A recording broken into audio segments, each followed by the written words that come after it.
Hello students.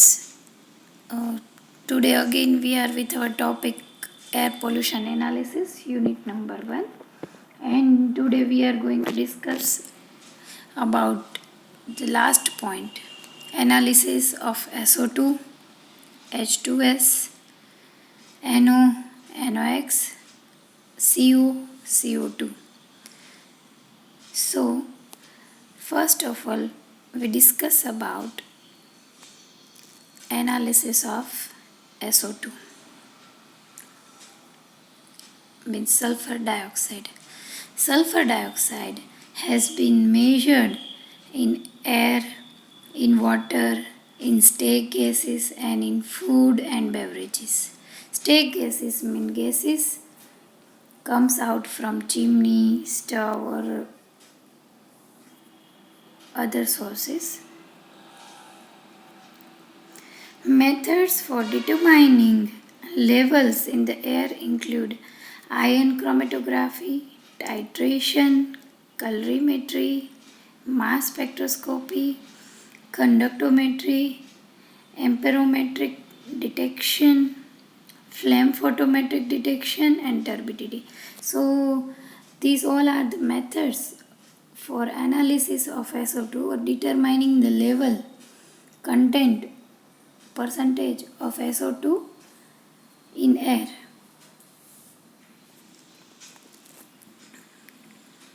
Here you can see analytical methods, different analytical methods for determining sulfur dioxide in environmental samples. First, you can see sample matrix. There are heading in sample matrix, preparation methods, analytical method, sample detection limit, percentage recovery, and reference.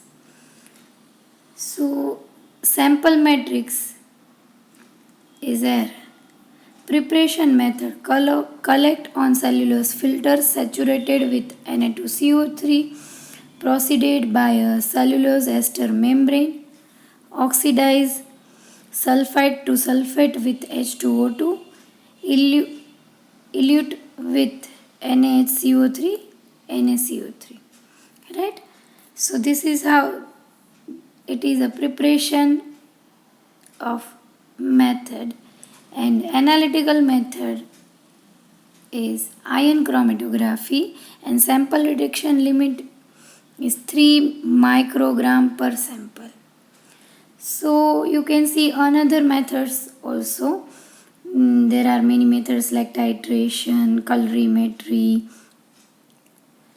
right, mass spectroscopy, and there are different sample limits, range of 0.026 gram per meter cube, or you can say 0.01 to 10 ppm. In third one, titration, 1.3 ppm limit. Colorimetry titration, 0.01 ppm. In mass spectroscopy, 0.8 ppm. So these all are the different analytical methods. You can see. Now we'll come to our next page. You can see here also there are many methods. Conductometry, analytical methods.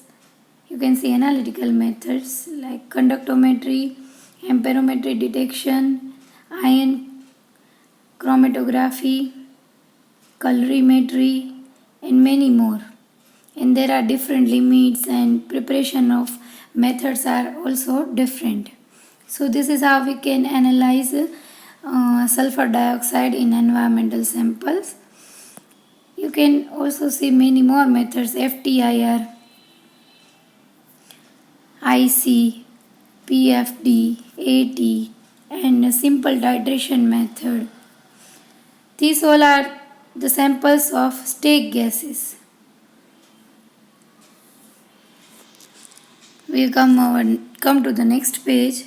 In gases, gas, beer, food, you can see many methods: TCD, SNAP, IC, molecular diffusion, colorimetry, titration. In food, you can analyze or determine SO2 by titration. In beer you can get idea of SO2 by colorimetry. In gas you can determine SO2 by ion exchange. So there are different analytical methods and preparation methods. So this is how we can analyze SO2 in environmental samples. Now our next slide is SO2 and H2S analyzer. There is mainly the same analyzer that can analyze both SO2 and H2S. It is pulse fluorescence analyzer. So first of all we will start with its principle. The pulse fluorescence analyzer operates on the principle that H2S can be converted to SO2, SO2. Right? I am repeating it. The pulse fluorescence analyzer operates on the principle that H2S can be converted to SO2.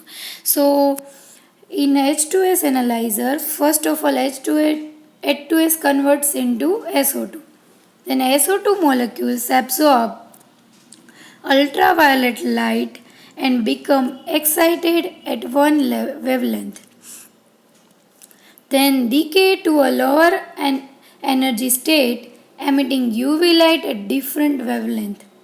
So first of all SO2 molecule absorbs ultraviolet light. Then they become excited at particular wavelength according to its proportion. Then they decay to a lower energy state and then emit UV light at different wavelength. Right? Next point, specifically the sample is drawn into the analyzer through the sample bucket. As shown in the next figure, I am going to show you the next figure. From the bucket, the sample is either shunted to a converted or bypass the converter and is led straight through to a hydrocarbon kicker. So this is how first of all sample go through bucket, then shunted to a converter or passes to the converter. Maybe it go to converter or bypasses through the converter and is lead straight through to a hydrocarbon kicker. Means it's sent to direct hydrocarbon kicker. When sample goes through the converter, the instrument response represents the combined sulfur reading, that is the sum of SO2, H2S and any residual reduced sulfur species. Means when sample goes through converter, the whole amount of SO2 that converted from H2S or another residuals, we get the sum of all SO2s.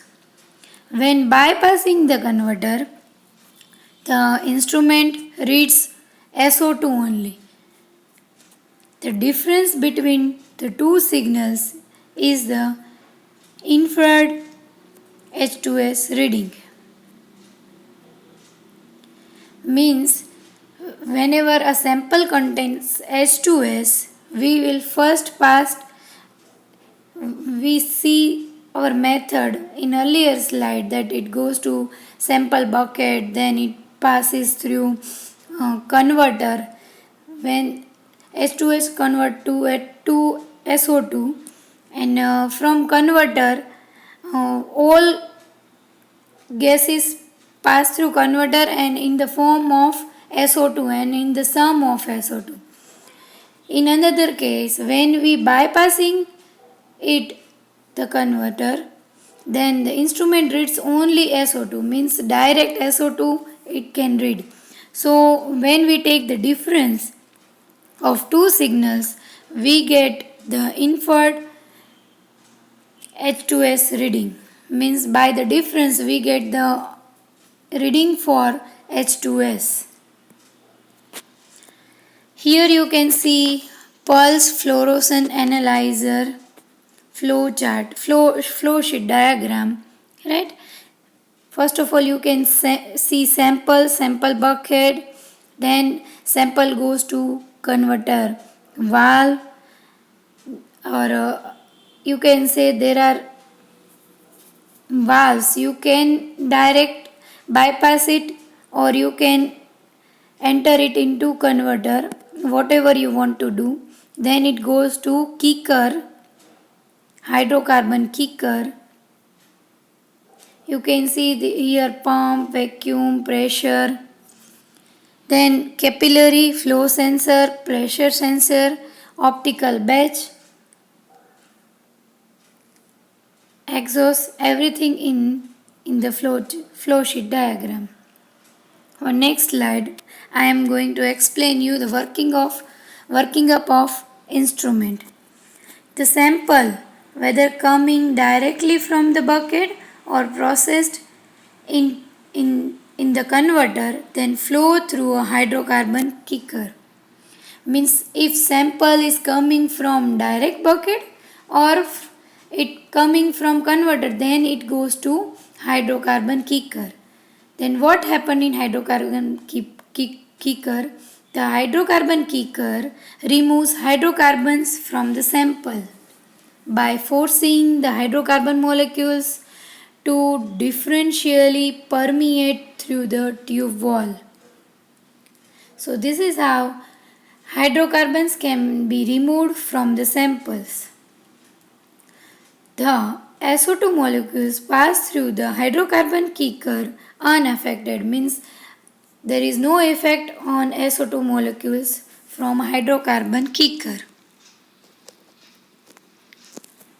The sample then flows into the fluorescence chamber where pulsating UV light excites the SO2 molecules, means then it goes to fluorescence chamber. In that UV light emitted on SO2 molecules. The condensing lens focuses the pulsating UV light into the mirror assembly.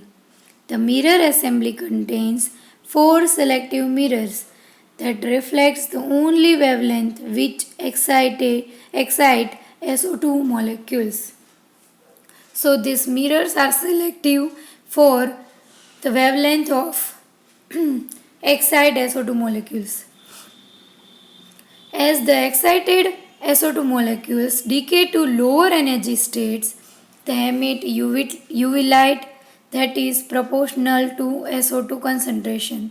Means first of all SO2 molecules absorb UV light and get excited. Then they come back to lower energy states and emit UV light, and at that time they also emit UV light, and this is in the proportion of SO2 concentration, means whatever the concentration UV light emits in that proportion. So this is the whole working up of the instrument SO2 analyzer and H2S analyzer. The bypass filter allows only the wavelength emitted by the excited SO2 molecule to reach the photo multiplier tube PMT.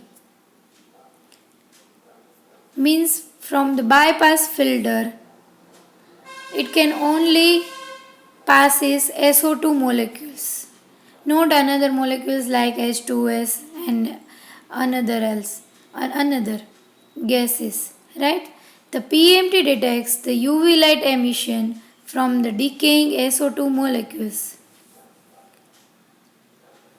The photodetector located at the back of the fluorescence chamber continuously monitors the pulsating UV light source and is connected to a circuit that compensates for fluctuations in the UV light. Means the monitor and circuit that detect that UV light fluctuations, and by the difference of that UV light we can get idea about SO2 molecules by absorption and emission of UV light.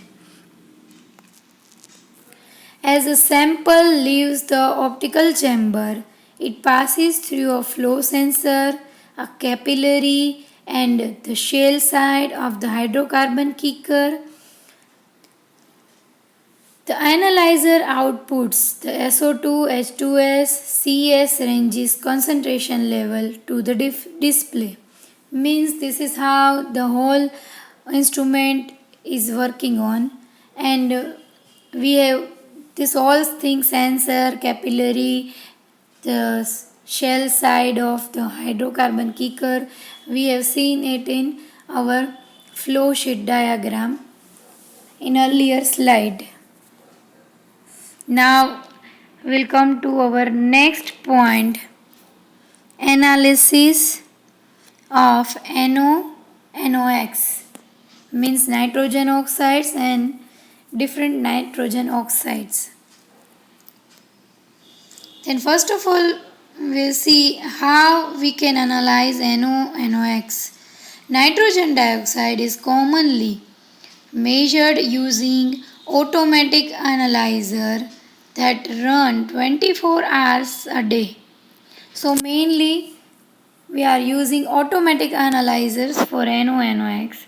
The main measuring method is to use a chemiluminescence continuous analyzer. Means chemiluminescence means the emission of light as a result of a chemical reaction, right? So this is called chemiluminescence, and chemiluminescence continuous analyzer is used for detection of NOx gases, right? Now our next slide, NOx analyzer. So principle of operation or principle of that instrument. The chemiluminescence detection technique is based on the principle that nitric oxide reacts with ozone to produce nitrogen dioxide.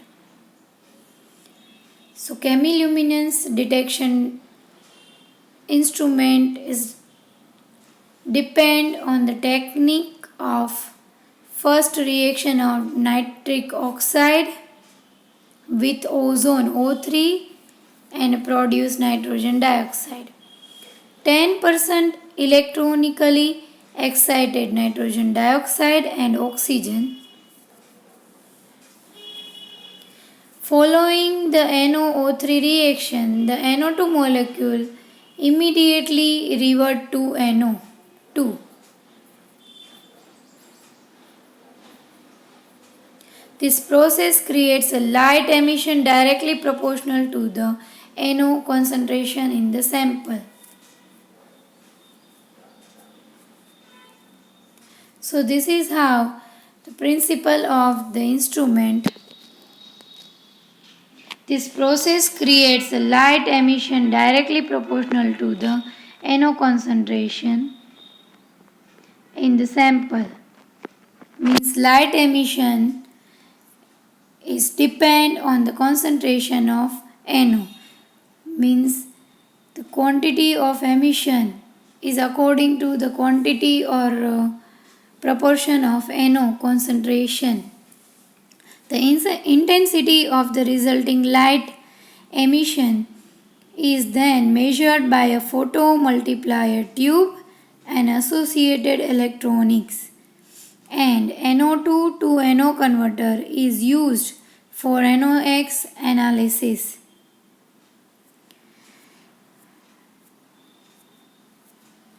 So in different samples of NO, we can use converter, and then NO reacts with O3 and then it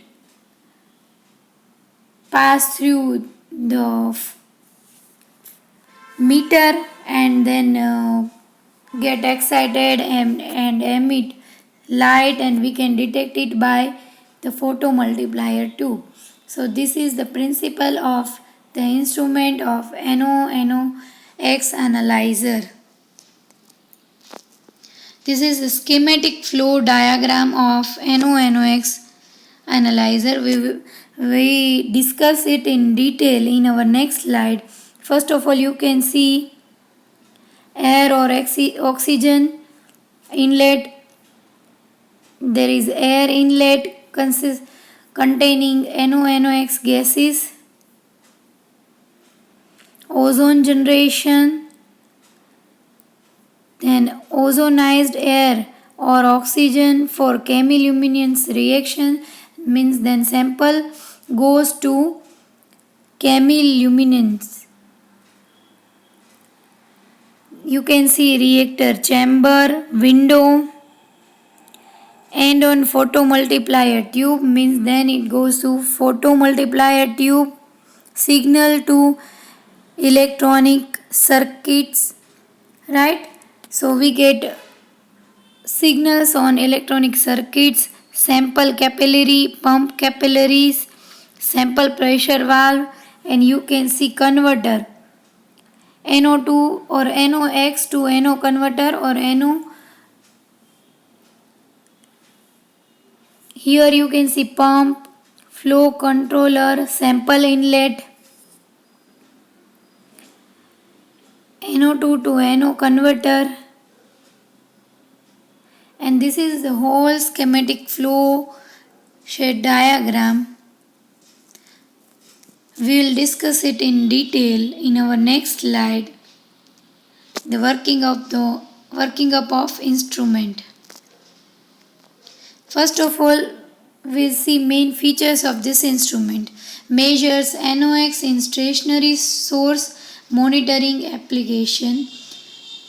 Second point, 0.1 ppm sensitivity instrument. This is 0.1 ppm sensitivity instrument. Third point, standard 19 rack mounting. 4 shield selectable ranges. Thermoelectrically cooled detector and temperature control case. Atmospheric pressure operation. The next, internal UV ozone generation. Then instrument contains internal sample bypass flow.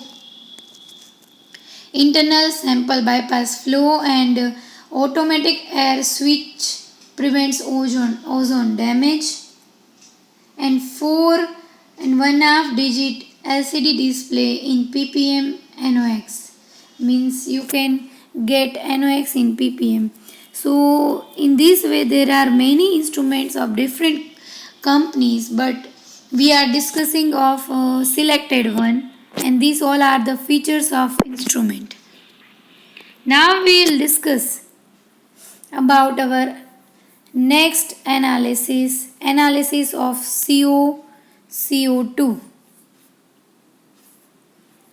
Accurate carbon monoxide and carbon dioxide analysis is critical in many industries, ranging from food and beverages applications to a multitude of petrochemical methods. In most cases, these gases are in the percent range and can easily be analyzed using techniques such as GC-TCD. Gas means gas chromatography. So we can mainly analyze CO2 by gas chromatography, but somewhat it is difficult or critical in industries to get accurate idea of CO and for CO2. First of all, we'll see the principle of operation, means what is the principle of that analyzer, COCOX analyzer. Principle of operation: the carbon monoxide analyzer uses infrared absorption spectroscopy to continuously measure CO concentration in combustion flue gases. The infrared source is mounted directly on the flue gas duct or stack on the side opposite from the receiver as shown in figure 1. In our next slide you will see figure 1. In that you can see infrared source is mounted directly on flue gas duct stack on the opposite side of receiver. You will see it on opposite side of the receiver. I will show you. Infrared energy is radiated by the source through a chopper across the duct to the receiver.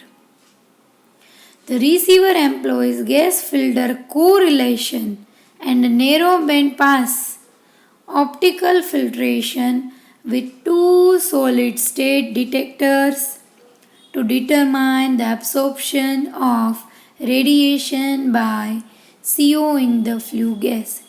So first of all, infrared energy radiates by source, then it's passed through chopper across the chopper and the duct, and then it go to the receiver, where receiver employs gas filter correlation and narrow band pass optical filter with two solid state detectors and to determine the absorption of radiation by CO in the flue gas. So this is the principle of operation. In next you can see figure 1. There is transmitter and receiver, plug air plug. You can see mounting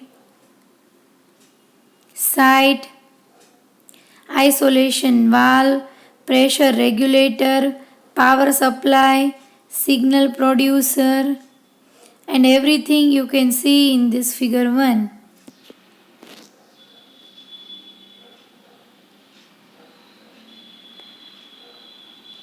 In our next slide you can see chopper blade detector, chopper blade and motor, calibrating cell, stepper motor, reference detector, headed infrared source.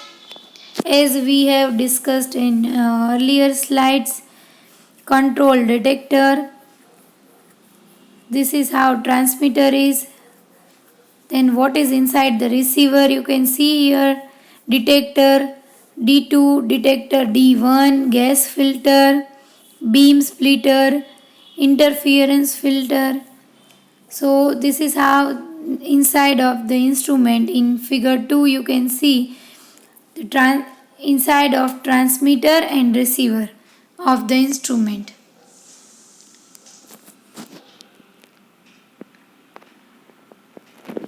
Now we will discuss the principle of the instrument in detail.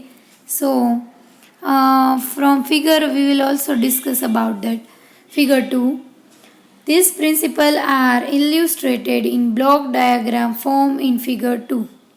Infrared energy radiated by the source passes through the flue gas where a proportion of the energy is absorbed by any CO present.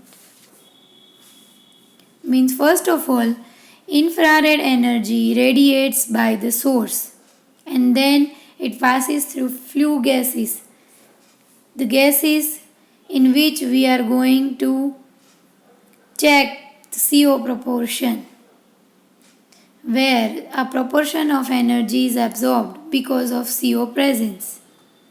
The remaining energy passes through the receiver window, focusing lens, and is split by a beam splitter.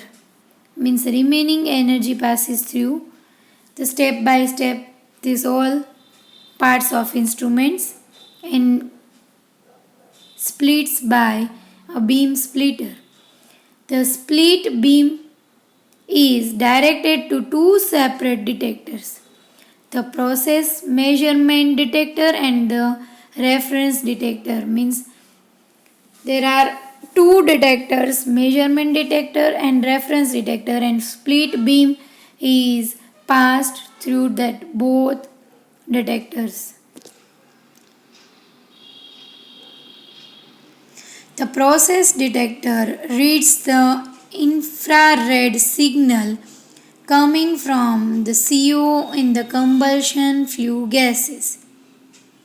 The rest of the beam is redirected to the reference detector where it is filtered through a known concentration of CO. Means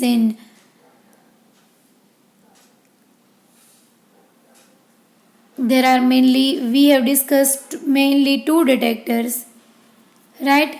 Reference detector and flue detectors.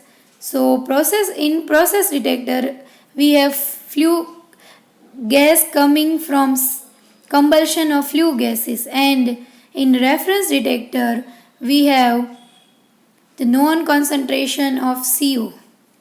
So this is how the whole instrument is work on up. The two energy levels are sensed by the detectors and the signals are sent to the electronics. The resulting signals are ratioed and compared with the ratioed signals developed under CO calibration conditions. Means resulting signals are coming by the calibration of CO calibration conditions passing through process detector and reference detector and by their difference. So this is how the whole instrument is work on, and you have see it in your figure 1 and 2 in detail. You can see the inside of the instrument of CO analyzer. So we are ending up of our lecture, and this is how we have discussed about air pollution analysis unit number 1, and we have discussed about many topics of this unit in detail. Classification of air pollutants and many more topics we have discussed it in detail, and this is our last point, and in last point we have discussed about different analyzers. When in examinations you have questions from this analyzer, you have to show whole diagram, flow sheet diagram, and principle and working up of the instrument. So in exam, according to marks, you have to describe the whole analysis of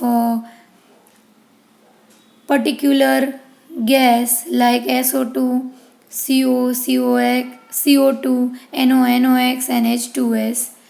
In this analyzer, we have see the analyzer of SO2 and H2S. The working up of the both analyzer is same, and I have show you in common as a common analyzer, so you can get idea how it convert. And in H2S analyzer, H2S first convert to SO2 and then it absorb UV light. So in this way you can differentiate. If you are asked in examination the question like H2S analyzer, then you can differentiate both SO2 and H2S analyzer as I have explained you in earlier slide. So thank you students. We will discuss our next unit in our next session. Thank you so much.